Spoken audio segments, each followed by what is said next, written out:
Bonjour. Alors, ce n'est pas simple pour moi aujourd'hui parce que je n'ai absolument pas l'habitude de faire des vidéos, mais je pense que c'est nécessaire aujourd'hui. Je m'appelle Sandra Barba, je travaille en psychothérapie depuis maintenant 15 ans sur le Vaucluse et le projet que je monte aujourd'hui est issu de ces 15 années d'expérience en réseau avec les structures de violence faites aux femmes.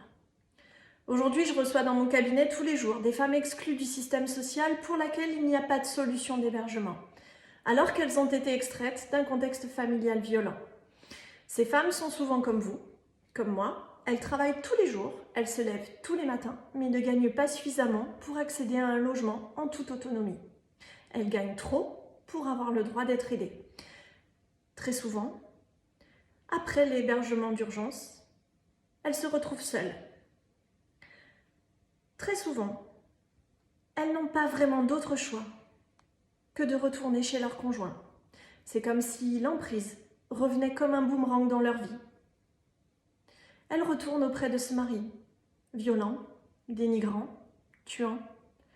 Mon projet aujourd'hui, c'est d'ouvrir une structure d'hébergement collaboratif pour ces femmes oubliées du système en devenir de précarité. De leur offrir dans cette structure le droit de repérer qu'elles ne sont plus seules, l'accès à un soutien psychologique constant pour les reconstruire et surtout le coup de pouce dont elles ont besoin pour vivre, mettre de l'argent de côté et retrouver de l'autonomie. Cette autonomie, elle est autant financière que psychologique. À ce jour, ce projet, je l'ai appelé transitionnel, un espace de transition, un trait d'union entre l'hébergement d'urgence et le retour à une vie apaisée. Cet hébergement existe déjà dans d'autres pays, mais pas encore en France. En France, si vous travaillez, payez vos impôts, on vous considère capable de vous débrouiller seul, dans n'importe quelle circonstance. C'est faux. Aujourd'hui, on a toujours besoin d'un coup de main, surtout quand on sort d'un contexte familial extrêmement violent, quand on a été détruit pendant des années, mise plus bas que terre, battue, violée, séquestrée.